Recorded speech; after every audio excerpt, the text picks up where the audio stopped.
హైదరాబాద్ మధురా నగర్లో దారుణం చోటు చేసుకుంది. అనుమానాస్పదంగా ఒక వ్యక్తి మరణించాడు. పవన్ కుమార్ అనే వ్యక్తి ఇక్కడనే నివసిస్తున్నారు. అతను మరణించిన తీరు చూస్తుంటే కూడా అనేక అనుమానాలు వ్యక్తం అవుతున్నాయి. అతని మర్మాంగాలు ప్రైవేట్ పార్ట్స్ అంతా కూడా తెగి పడిపోవడం, అతని పెంపుడు కుక్క నోటికి మాత్రము రక్తం అంటుకొనైతే ఉంది. ప్రస్తుతము విజువల్స్‌లో చూస్తుంటే కూడా అతని కుక్క ఇక్కడనే హస్కీ ఇదే కుక్కని పెంచుకుంటూ ఉన్నాడు. పవన్ కుమార్ గతంలో పెళ్లయింది, విడాకులయింది.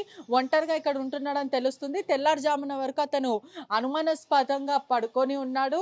ఒకవైపు వచ్చి చూసేసరికి వాళ్ళ స్నేహితుడు తీవ్రమైన గాయాలతో రక్తం మడుగులో అతను పడుకొని ఉన్నాడు. ఒకవైపు పెంపుడు కుక్క అటాక్ చేయడం వల్లనే అతను మరణించాడా? లేకపోతే ఇంకా వేరే ఏదైనా కోణం ఉందా అనే విధంగా కూడా పోలీసులు విచారిస్తున్నారు. ఒకవైపు పవన్ కుమార్ ఫ్రెండ్ సందీప్ ఇచ్చిన ఫిర్యాదు మేరకు కూడా ఇన్వెస్టిగేషన్ అయితే చేస్తున్నారు. ప్రధానంగా చూస్తే మనం ఈ ఇంటి వద్దనైతే ఉన్నాం. ఈ అపార్ట్మెంట్స్ అంతా కూడా బ్యాచిలర్స్ నివసిస్తూ ఉంటారు.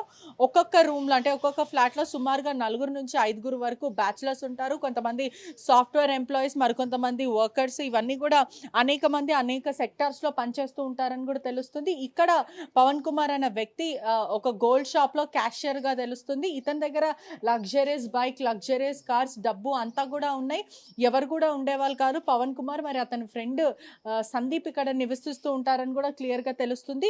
ఈ క్రమంలో పవన్ కుమార్‌కి గత కొన్ని నెలల నుంచి ఆరోగ్యం బాలేదు. అనేక ప్రాబ్లమ్స్ ఉన్నాయి. హాస్పిటల్ కూడా ఇటీవలనే వెళ్ళేసి వచ్చాడు. ఈ క్రమంలో సందీప్ కుమార్ చెప్పే బట్టి మనం చూస్తుంటే కూడా ఇక్కడ అతను పడుకొని ఉన్నాడు. ఒంట్లో బాలేదు అని చెప్పడం వల్ల నేను బయటికి వెళ్ళేసి వచ్చాను.